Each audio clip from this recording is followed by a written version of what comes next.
But Yeah, that's good. thank you everyone for joining.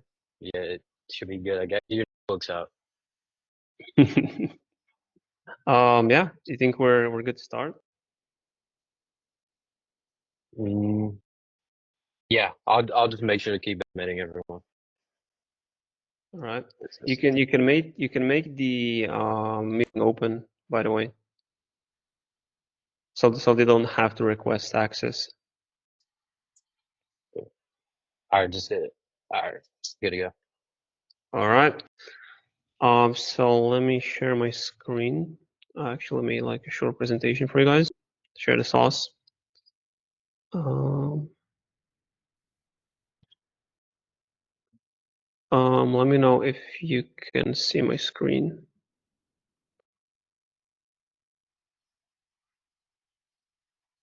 Yeah, all good. Sorry, give me just a second. I want to do it like this. All right, good start.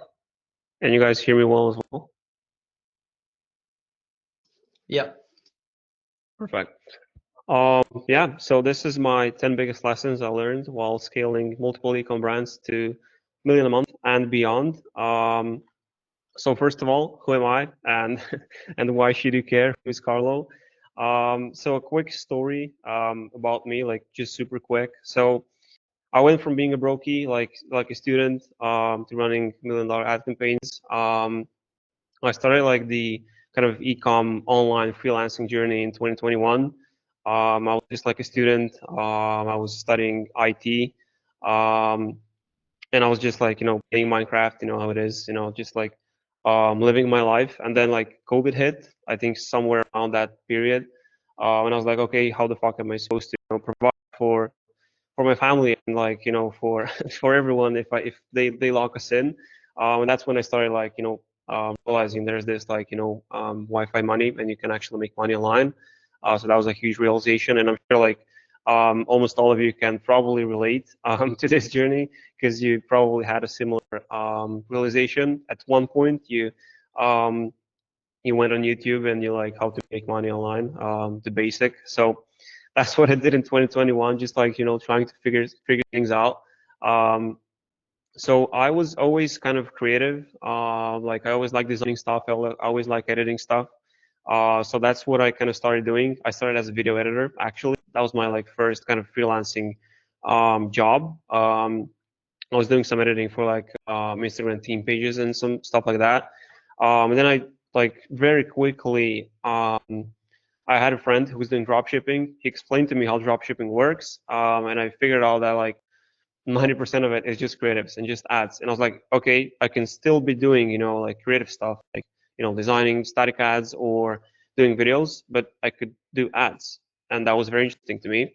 And I started like researching into like advertising, into marketing, and how to make ads, run ads. I was also like doing some stuff on like product pages, landing pages. I was designing some Shopify stores and stuff like that. So doing store builds, and I kind of got the entire, I would say, base knowledge of the entire funnel. So like from the first click to last click, so like when someone sees the ad to like until the point they buy. So that's how I started kind of figuring out like the customer journey, and I started researching in buyer psychology, how to make people buy stuff. Obviously, I started researching copywriting a lot, and this was back in the days when ChatGPT wasn't a thing and AI wasn't a thing. And I can't believe I didn't have to say this, but yeah, like back in the days, I was writing copy myself, like with a pen and paper, which now like it's just like I think no one does it.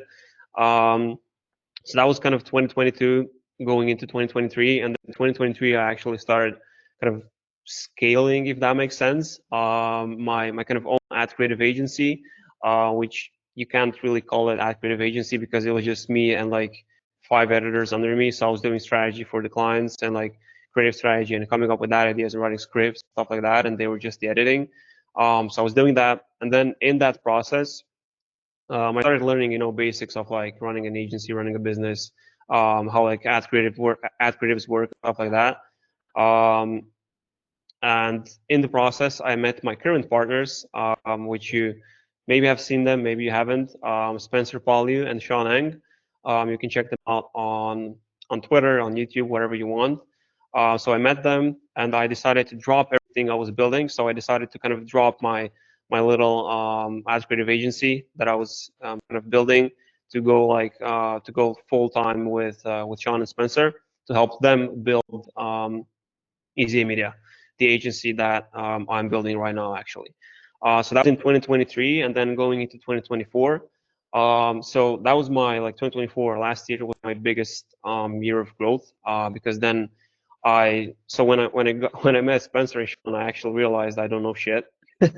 So I was like very into making ads, creative strategy, creatives in general. I was very knowledgeable around that part, but I had no idea around like landing pages, CRO, like overall high level strategy of running an ecom brand, which I obviously learned a lot from Spencer and Sean. And so we kind of paired all of that together. And that's basically what I was doing in 2024. So just like helping scale brands inside Easy Media, basically. And one of our biggest achievements was scaling brands to 700K a day in 2024. It was actually on Black Friday, alongside scaling multiple brands to a million a month and beyond.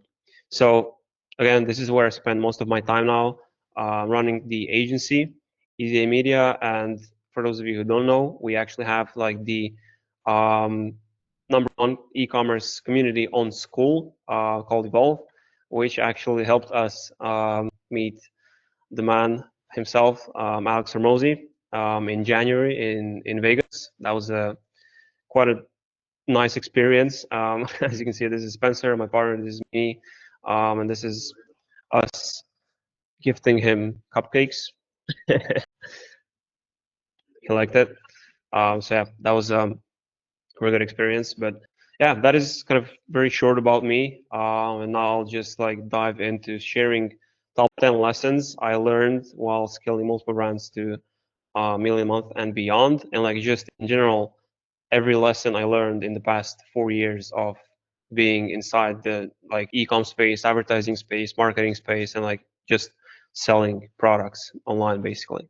Um, so lesson number one is this is a quote from my favorite marketing book, my favorite advertising book. If you still haven't heard about it or if you haven't read it, I would highly suggest you to do so. It's called Breakthrough Advertising by Eugene Schwartz. It is quite a bit expensive book, but it is definitely worth the investment. Um, and this is a quote not from the book. This is actually a quote from one video from Eugene Schwartz. It's like a podcast from like 1960s, which which was a crazy experience to watch. Um, and he actually said, "The person who is the most prepared and the most knowledgeable makes the most money." And he explained that in the context of so he was comparing himself to like other copywriters at the time, and he said that he knew he maybe wasn't the best copywriter. There definitely were better copywriters than him, but what separated him was he just did everything he could to be more knowledgeable than anyone else in the market. Anyone that comes up against him, he always wanted to be more knowledgeable than them.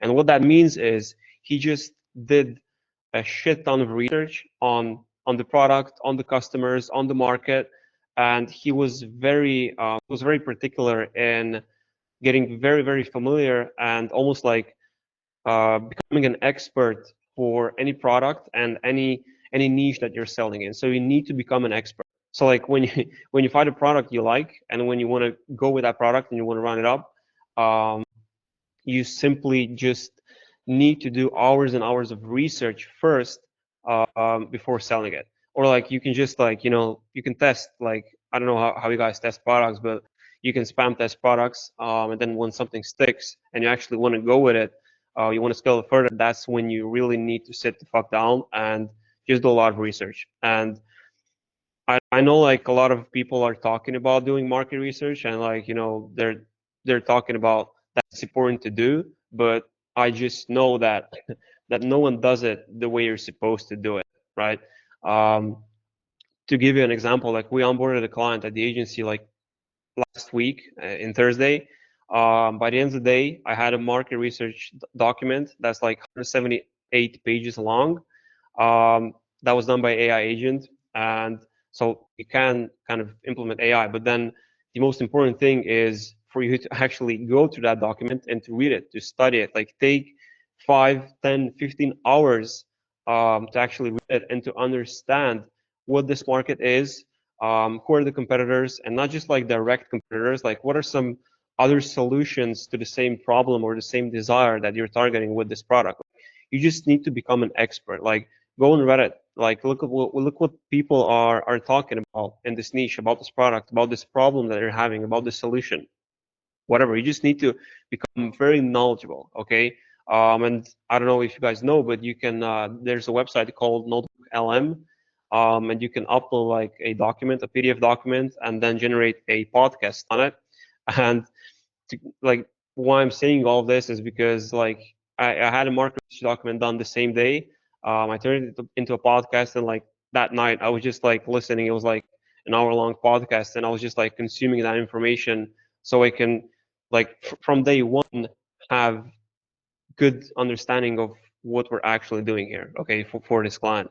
And then from there, you just constantly need to be researching. So research never stops. If you think that like you find a product, you do research once, and you think you know everything, you don't. That is like one huge like limiting belief that people have is that you do research once and that's it. You constantly need to be doing research. It's very important. You constantly need to be trying to just get more and more familiar with your customers and with the market that you're selling in, and just become the most knowledgeable person in that niche. Because then you really like any competitor that tries to go against you, they just instantly lose because you just have much more knowledge and much more experience in that niche or in that market or in that like whatever kind of niche or product you're selling in. So that is number one. Just try to be as knowledgeable as possible in the niche that you're selling in. Lesson number two is kind of tied together to number one, which is understanding what you're selling, which is just doing the research. And the most important thing is you need to understand who you're selling it to. So you need to do the research, and particularly about the audience. So you need to know clearly who you're selling to. And if you think that, oh, I'm selling to like, I don't know, 35 plus year old moms, if you think that's enough information for you to kind of base decisions on, that's um, that's not even scratching the surface. Um, you need to find ways to get familiar like with like their habits. So how do they consume content on social media? So like what type of content do they watch? How do they behave? Like go on, I don't know, let's say you're selling skincare. Okay, you're selling skincare for I don't know, young women. You go on TikTok, you find some viral videos of like skincare products or skincare whatever, and then you go in comments and you try to analyze what are women saying in comments, and you try to analyze what beliefs do they have, like what type of market you're dealing with here. Maybe they believe that it like maybe they believe the problem is in their skin and like it like nothing can help them. Maybe they're battling with that, but we need to kind of figure out what exactly they're thinking about, like what are they struggling with, what are some desires they have, what are some issues they're dealing with, what are some like solutions they've tried. Like usually in comments, people like to get really kind of honest and vulnerable. So that is one thing, for example, that you can do to get more familiar with your audience. And then once you do that, once you, for example, find that and you identify beliefs by obviously top liked comments. If something has a shit ton of likes on a viral video, that means just like this, the overall sentiment is that a lot of women relate to that. And then you can use that language, you can reverse engineer that research to just use it in your ads, and you can use that same language that they used in the comments for your ads. And you can do the same thing in like Amazon reviews and like stuff you find on Reddit, and like anywhere else you're doing research. But the main point is you need to get very, very familiar with the audience you're selling to, um, again, how they behave, what type of content do they consume, and just trying to nail down their very specific pain points and issues they're dealing with, and desires they have. So that is lesson number two. And then obviously, once you understand who you're selling to, then you can tailor your ads, your landing pages, your entire funnel towards them. And it's much easier for you to understand what you need to write, how you need to position yourself, what you need to talk about in your ads when you understand who you're dealing with. Okay. And then when they see your ad, like one analogy I really like to use is, um, for example, imagine you're taking a shower and you get out of a shower and you pull up your phone and you get an ad on Facebook saying, "Did you just come out of a shower?" Okay, so that is the impact we're trying to have. We're trying to make our messaging seem so it's like specifically made for them, and we're trying to make them resonate with what we're saying. So that is very important, because when they see that and when they feel understood, they will just believe you more, and they will believe your claims more, and they will be more interested in buying your product. But you first need to understand very well who you're selling to. So very important. Um, Lesson number three. This is like a completely different topic now, which I realize I should have probably structured this a bit differently, but fuck it. Lesson number three is, if you're not tracking, you're slacking. This is a learning that we had at the end of the year, at the end of last year, and we implemented this in January actually. We started meticulously tracking everything that we do. And when I say tracking everything that we do, I mean on the ad creative side specifically. So we're tracking how many ads we're doing a week, how many ads we're doing a month, how many of those ads are winning ads, how many of those ads are losing ads. So you can see your winning ad hit rate, but very, very important. And then we track ad types. So for example, ideations, imitations, iterations. So how many times did you like iterate on some of your ads from the ad account? How many new concepts did you like come up with? And then imitations are like, how many concepts did you just rip? Like, just like take an ad that you like and you do it for your brand. So that is kind of imitation. That is kind of the three ad types that we structured by. And then the last thing as well is like we track how many image ads we do and how many video ads we do. So like you just need to track everything that you do, because then you can optimize from it. Like if you, for example, if you see that it is 20 ads and then let's say like half of them were imitations and like none of those are winner, and then you did like 5 ideations and 3 of those are winners, then you can clearly see that you need to be doing more ideations. Okay, if you're not tracking anything, and if you're not like tracking your ads and like your output, then you can't really know what's working and what's not working, and you just like get lost in the sauce and you just spam test creatives without closing any feedback loops. So lesson number three, if you're not tracking, you're slacking. Which brings us to like lesson number four. When you're tracking stuff, that's when you can actually that's when you can actually do proper learnings on your ads as well. And what I mean by learnings is closing the feedback loop. So you obviously do ads by doing some kind of strategy. So that is the first step. And then the second step is making a brief, like writing a script. And then from there you go into editing. Then from there you go into testing. And then last step is like that is actually the last step, like testing. So is the ad a winner or is not a winner? And then like you need to turn that kind of system, like those steps, into a circle, and kind of the last step that connects it and that closes it is actually a learnings. So you need to process learnings to like close that entire loop. Okay, very important, because then when you look at every ad that you do, you just like um, okay, let's do it this way. So if an ad is a winner, okay, like if you do an ad, it's a winner. You obviously look at it and you try to figure out what it did right. I hope so, at least.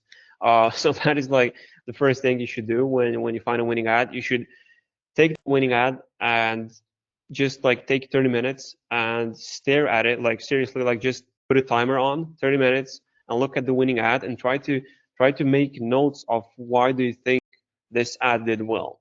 And like for the first 5 minutes, you will most likely be blank. You won't know like what to write down. But then you'll start getting ideas. Maybe it worked because of sick hook. Maybe the messaging was good throughout the whole. Maybe like I don't know, whatever the angle you tried to do was effective because of whatever reason. But you need to try to figure out why the ad is working and why the ad is showing potential. So that is when you find a winning ad. Then you have like those ads that are kind of doing something, but they're not really winners. They're not really scaling. Um, those are still very good to look at. If an ad is getting spent, but it's not quite like profitable or stuff like that. It's definitely a good ad to look at. Because obviously something is there, but maybe the execution was wrong. Maybe the messaging was just a bit off. Maybe you could do better hooks on it or stuff like that. Um, and we just need to process learnings on it essentially. And then we come to losing ads. So like when you test an ad, it completely fucking flops. You don't know why, and you just scrape it, and you don't ever want to look at it again because you have too big of an ego, and you're like you're blaming everything else except you, and you don't want to look at it. That is wrong. So you should like be processing learnings on every single ad that you do. And when I say every single ad, I really mean it. And that's why you need to track all ads that you do. And you need to have a sheet of every single ad that you do. And then once it's tested, so like it's been running for 5 to 7 days, for example, then you process learnings on it. Okay. And it's important to do that on every ad because if you spend your time and energy on doing an ad that you think will do well and then it flops and you never look at it again, you're just burning money and you're wasting your time and energy. But if you do learnings on it, even if it like did terribly or even if it didn't get spent, um, then you're closing the feedback loop and you're kind of reinforcing yourself, and you're learning on what not to do and what to do if you find a winning ad. So it's very important to kind of process every single ad that you do again and just try to get as much information out of it as possible. And this has just helped us produce more ideations because when you look at an ad, you'll start seeing patterns. You'll start seeing some things that you wouldn't notice usually, and it just becomes much better, much easier to come up with new ad ideas when you're just doing links on your ads. So that is pretty much it. Doing learnings and closing the feedback loop very important because it works more on you than you work on it basically. So when you're processing learnings, you're just you're just becoming even more knowledgeable um, on the niche, on the market, on your customers, and you just like are absorbing more knowledge and more information basically. Um, Lesson number 5: static ads. I know a lot of brand owners have this limiting belief that you can't scale with static ads, which is wrong. um, we have some ad accounts that were scaling like purely with static ads, and a lot of people think that static ads are only like for most aware audience and like for bottom of funnel and for offers and stuff like that. But that is purely wrong, because if you think about it from like psychological side, like what happens when you get an image on your feed. So let me explain. So when you get a video, okay, your brain needs to decide, do I want to invest more time into watching this video? Okay. And that happens subconsciously in your mind, and you're like, okay, if the hook is good, then you like might watch it, but then if it becomes boring, you just scroll, right? But with static ads, when you scroll and you see a static ad, whether you want it or not, you just saw everything you have to see. Okay, like it is instant impact, and if done right, um, static ads can be very very effective if they have effective messaging on it. And like one example that I could give here is, imagine you're like I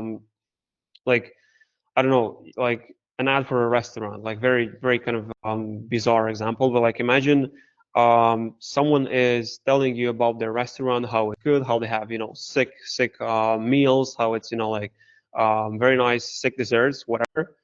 They're telling you about it. You're like, okay, fine, whatever, like good restaurant.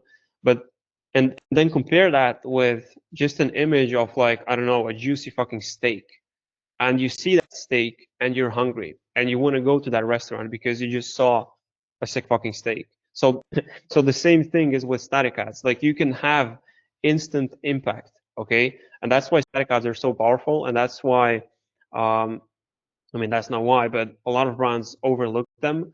Um, and I think the biggest mistake they're making with static ads is they're just not making them tactical enough. They're not thinking about like customer journey when they see a static ad. Like what did they first notice? Visual hierarchy, very important. So like your headline should be very very tactical. And then like the stuff that you show in a static ad, how to like get them to click and all that stuff like goes into it.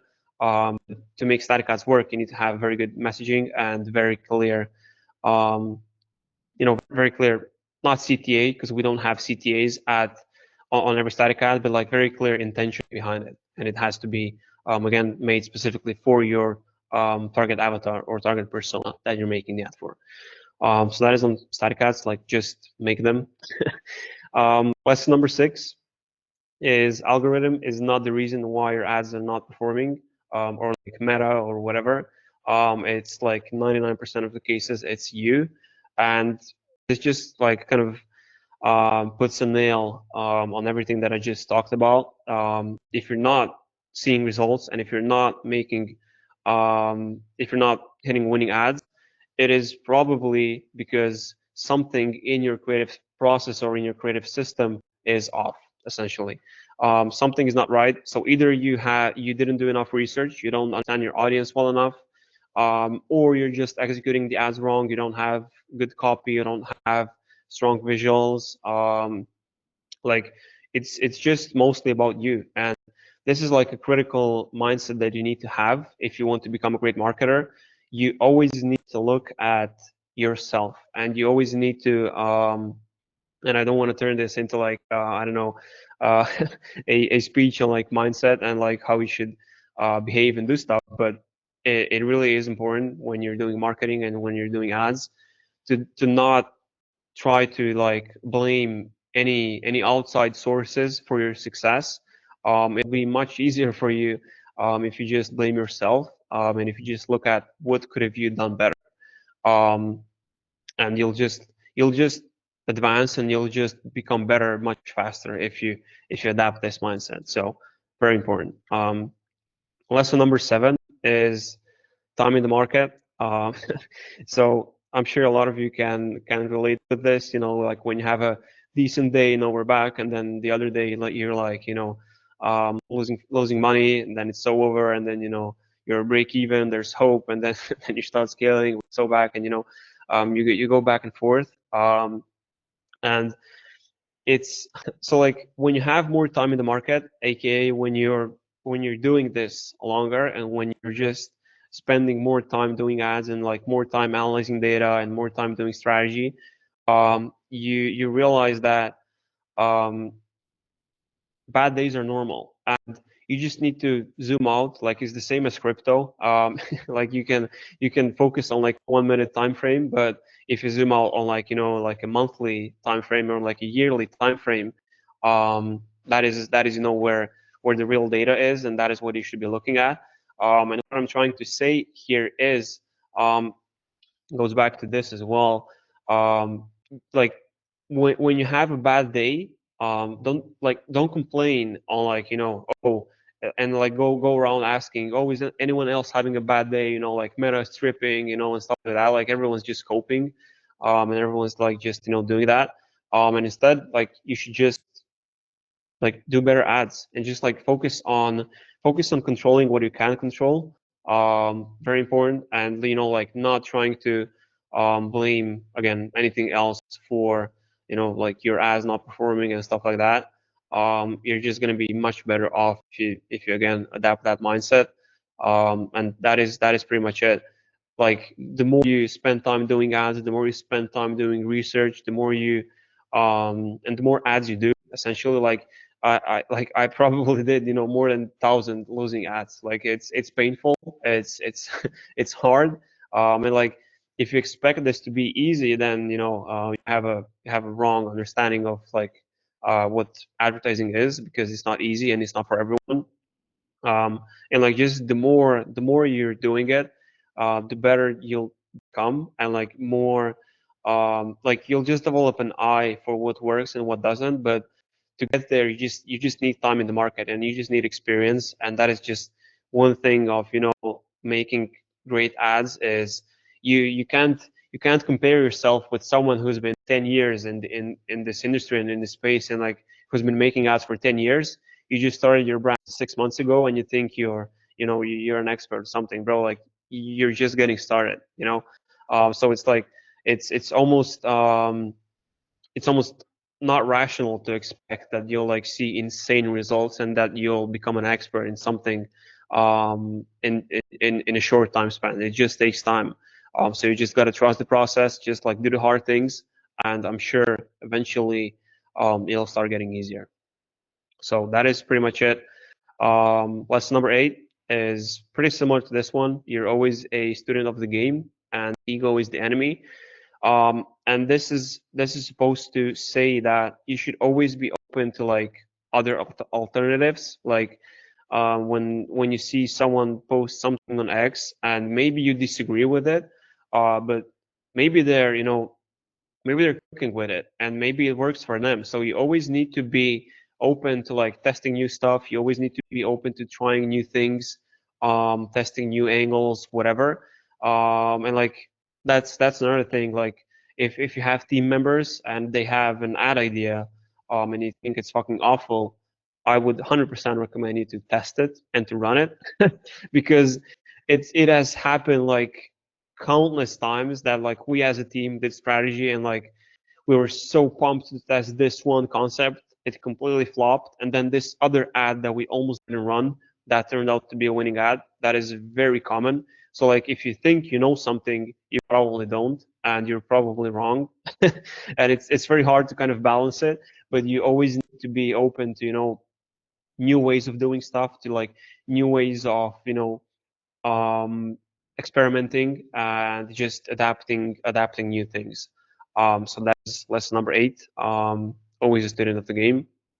Um, Lesson number 9 um, is don't sleep on AI. And I'm trying to think how I want to communicate this because it's very important. Because um, okay, let's put it this way. So with AI nowadays, there's a lot of possibilities. There's a lot of things you can do, but just because it's so easy to do it, that means everyone else has access to that information. Okay, and if everyone else is doing the same thing, and if everyone else is using ChatGPT to like just rip some static ad from a sick brand and try it for their brand, or everyone is using ChatGPT to write scripts, just like going in ChatGPT saying this is my product, write a script, like do an ad, and like everyone has access to that, okay? And so it instantly becomes less valuable. But you can't sleep on AI, and you should 100% be using it. And we are using it every single day. We have it implemented throughout our creative system, and you like 100% shouldn't be sleeping on it. And you should be trying to look at how you can use AI to like optimize your system, and how you can leverage AI to like analyze data, like just use AI as a extension to your brain, but don't use AI, to like make decisions for you, which kind of is lesson number 10. I was trying to do a thing here, but I flopped. But the main point is you should 100% be researching AI. You should try to be knowledgeable on AI. You should try to stay up to date with what's going out, with the new tools that are coming out, with new software that are coming out, with new LLMs, and just try to be knowledgeable in AI, and it's super hard. And I can tell you that I'm dedicating, small part of my every day, like just try to figure out what's new in AI and what's happening and what's going on. And it's extremely hard because it's developing insanely fast, and like new things are popping off every single day. I'm sure all of you know. Um, and it's super hard to keep track of everything that's coming out, and like even it's even hard to keep track of what's going out, and even harder to like implement all of the new things. But that's why again, you should try to be knowledgeable on it, but be very particular and be very kind of very strict about what you implement and what you use. um, and this is my kind of next lesson. Don't rely too much on AI, because I see a lot of guys trying to automate the entire fucking thing. Like they're trying to have AI do product research and then do market research and then do scripts and then do like creatives and do everything. And like market is just going to be saturated with a bunch of guys who don't know anything about the product they're selling, because they just had fucking ChatGPT agent or like Claude agent or whatever do everything for them, which just, to be honest, makes my job easier, because if I come in a market and I come in a niche, and I'm going up against that type of competitor, I will just beat the hell out of them because they don't know shit, and they can't make ads nearly good enough as I can make, because I did so much research, I have so much knowledge, that they can't even compare. Okay, so that is the last lesson I want to end on. Don't rely too much on AI. Yes, use it, 100% use it, but don't use AI to make decisions for you, because at the end of the day, AI still can't, and I'm not sure if it ever will, but AI still can't understand human emotions, and it still can't really make decisions based on emotions. And obviously, with marketing, with like everything in ecom, emotions are one of the most powerful things. It's what drives decisions. It's what drives purchases. And you simply can't have AI, make like critical decisions for you. But you can 100% use it in very, very smart and very good ways.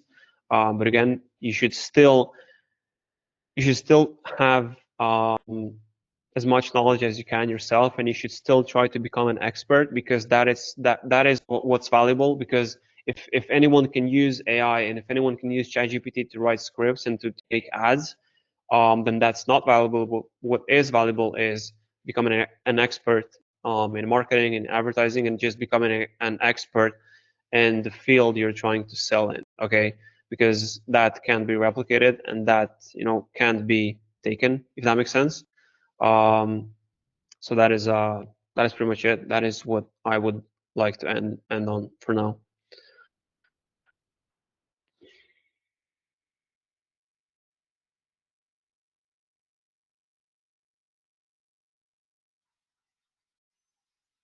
All right, thank you. I got a whole notebook full, so it was very valuable. So, Easy. do you want to get started with the Q&A? Um, yeah, yeah, can go ahead. All right. You want me to just pull some? I'll just pull some questions from the Discord.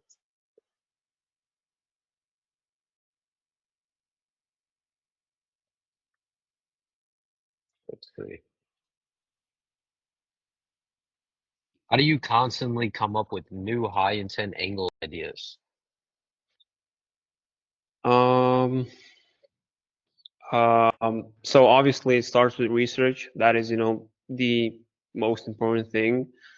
And how to, yeah, like how to come up with high intent ideas is just doing research, again, being knowledgeable on what you're selling. And some tactical advice I could give is, like I said, like go on like TikTok comments, do comment mining, and actually do it yourself, so you have a good understanding of it. Don't try to use scrapers and shit, and like try to process that with AI and data.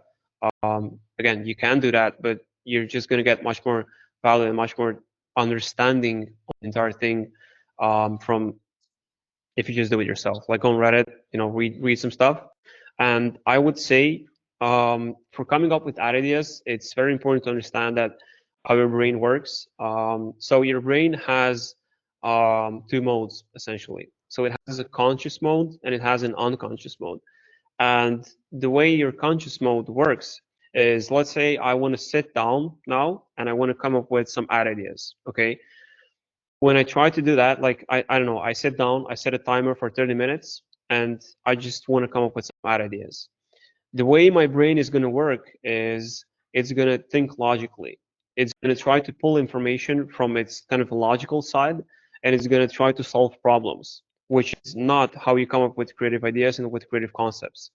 Um, what you want to use and what you want to access is your subconscious mind. And the way you do that is, so when you're kind of doing that thing, you want to come up with an idea. Your brain is essentially kind of working and it's processing data, but most creative ideas and the most kind of innovative ideas you're gonna get are from your subconscious mind, and you can't access your subconscious mind um, on your own. Like you can't force it. It just activates. So for example, this is I'm trying to explain the concept when you're showering, for example, and you you just suddenly like get a sick idea. Like that's why you get the best ideas and like sick ideas when you're showering. And this is because your brain is not thinking about anything then. Okay. And when you're showering, that's when your brain is actually processing the information that you gave it when you were using the conscious mind when you were trying to come up with ideas. Okay. So to like answer your question again, you should just constantly be doing research and you should just constantly uh, be doing it. And then after some time, your subconscious mind will just start doing its thing, and like just randomly throughout the day, you'll get an idea, or you'll be scrolling TikTok, you'll see a video, and like your brain will just instantly click, oh, I've done research, I know like that, my avatar could really resonate with with this messaging and stuff like that, and you just put it down, okay? And that's how I do it. That's how I do strategy. So like research, and then when you get an idea, like just throughout the day, when you get an idea, write it down. So like just write down what you thought of, and then when you're doing strategy again, when you have a time block for coming up with that ideas, you go back and you look at those ideas that you note down and you try to break down into a concept. So that is some like tactical advice I could give on how to come up with ideas. This one kind of piggybacks off of it. What are the best questions to ask yourself when doing learnings on creatives that won, as well as the creatives that flopped? Yeah, I mean, I pretty much covered that on in like in the learning section, but like some questions I like to ask myself, um, like if it's a winning ad, like obviously why it's a winning ad. So like I try to look at what angle did we try to do here, what desire were we targeting, can I execute this concept in a different format? So like if it's a video ad, can I do it as a static? Can I do it as a, like if it's a UGC ad, can I do it as a just like ad with text on screen? Or what's the messaging? What are we actually talking about in this ad? What's the hook? Like which hook did the best? Maybe we can do a specific concept based on that hook. And just like overall try to think what's driving performance in this ad, and like what was the kind of main idea and like main concept behind this ad. And that's what I kind of try to base off my next decisions on. And for losing ad, obviously again try to look at like what were you testing, like what were the hooks that you tried to test, like which maybe like if it like if the ad set got some spend, which hook did the best, and stuff like that, and just try to figure out like what could have done better. Maybe the execution was off, maybe like the angle was good, maybe everything was good but you just executed poorly, and you could have done better. So those are kind of some things I would look at. So if when you onboard a new brand, how do you know, how would you start making creatives for it? So Like having a block for making video ads for a new brand or statics, as well as kind of just based off of the market research that you have. Okay, so one thing we usually like to do, like if we yeah, so one thing we like to do, obviously, we start with research. Like everyone on the team has to get very familiar with what we're selling, who we're selling it to. Like everyone does their research. And sometimes we just like we get together on a strategy call and we just decide, okay, what is like the lowest hanging fruit that we can try for this brand.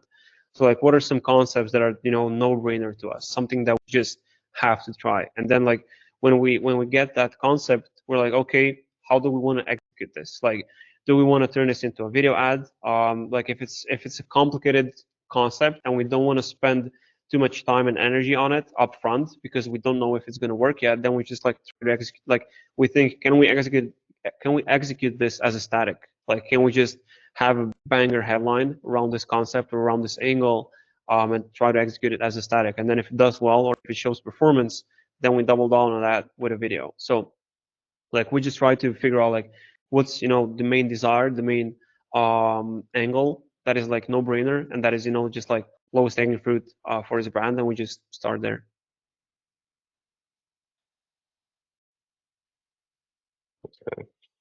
For tracking ads, do you recommend spreadsheets or do you use another platform for this? Now, I know there's something inside of ecom talent that you have, but just Yeah, to the yeah, sauce. we use spreadsheets. Like just have one very organized spreadsheet, and that's all you need, to be honest. You don't need to overcomplicate it. We do use ClickUp, and we have our kind of tracking system and ClickUp with automations and like other stuff like that. But spreadsheet is all you need. Hmm. For managing the team, do you share your revenue goals or how much revenue your team is bringing in to motivate them? Or do you not tell them to avoid wanting to demand more pay or leave to start their own thing after knowing how much you're scaling? Um, yeah, like leading a team is basically a skill of its own. And to answer this question, you should 1000% share your revenue with the team, and you should 100% incentivize them based on that revenue. You should hit like KPIs. Like if you hit a monthly revenue goal, like everyone on the team gets bonus, or if they're making ads, like give them percent of ad spend or percent of revenue or percent of profit that their ads make.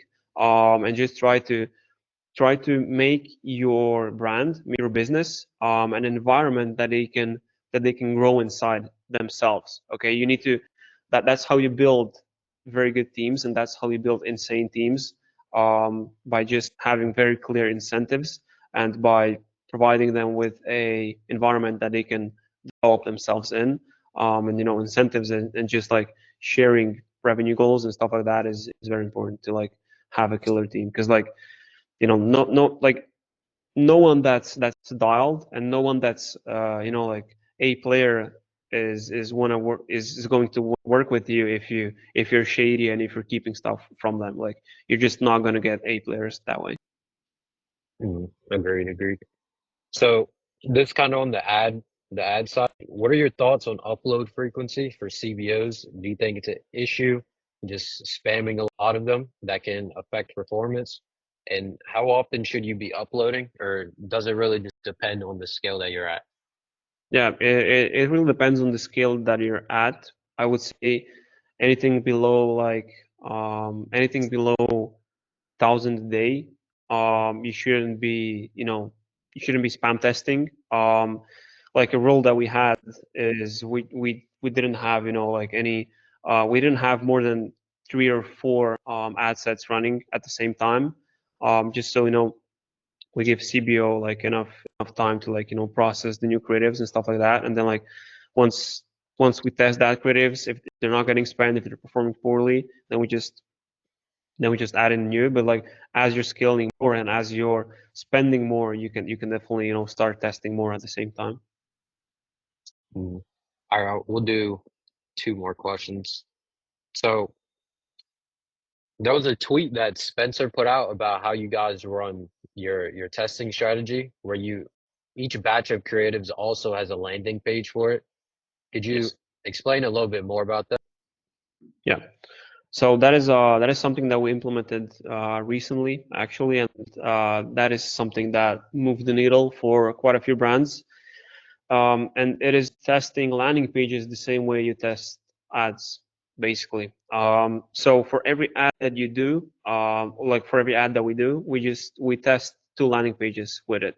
And the reasoning for this is to just try to make a ad congruent with the landing page. So one example is, let's say you're selling a product for, I don't know, whatever, and you're trying to target gamers, okay?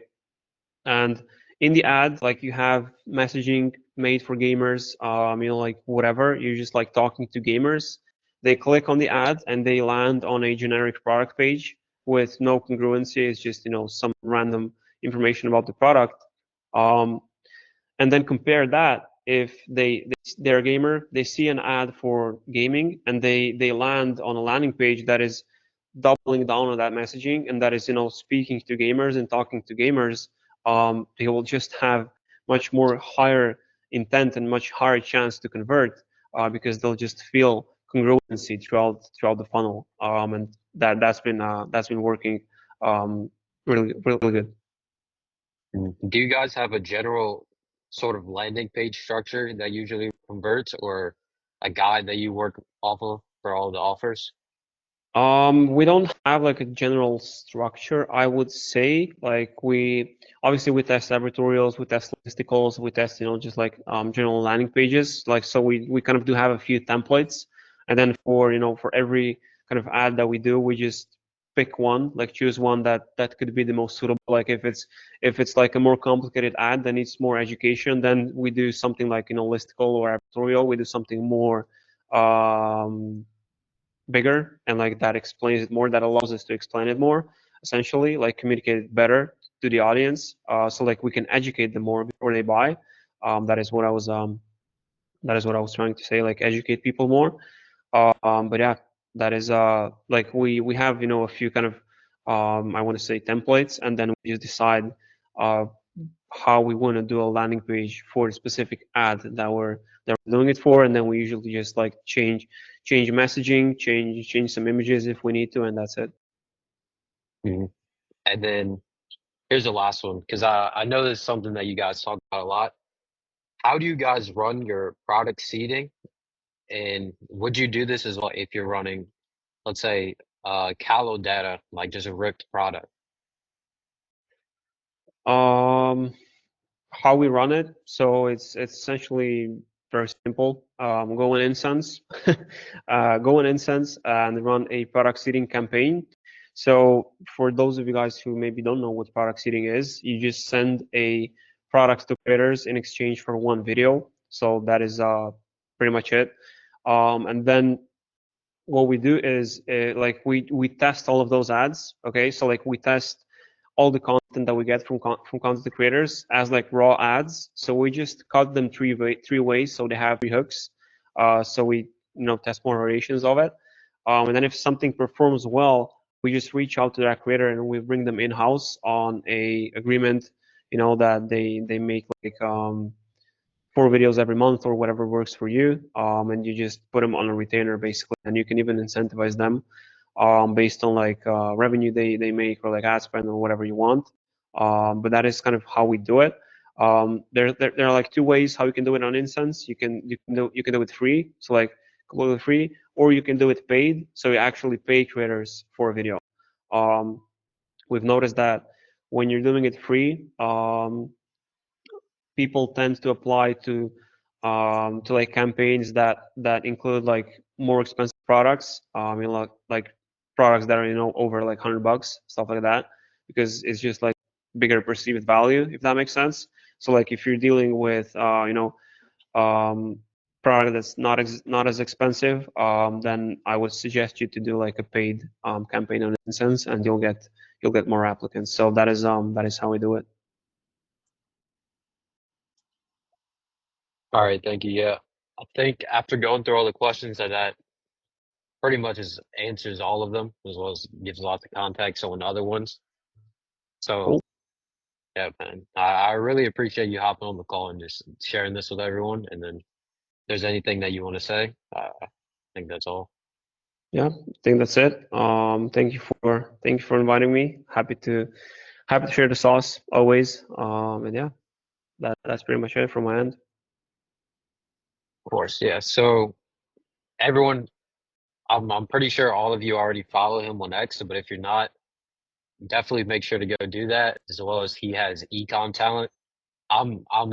Inside of there. I've got all my strategists inside of there. It's honestly insane what he's doing, and I would tell you to join that because I keep telling them up the price. So that's all I have to say. But again, I Yeah. appreciate you hopping on the call, and then everyone else as well. Thank you. All right. Thank you. All right, have a good one.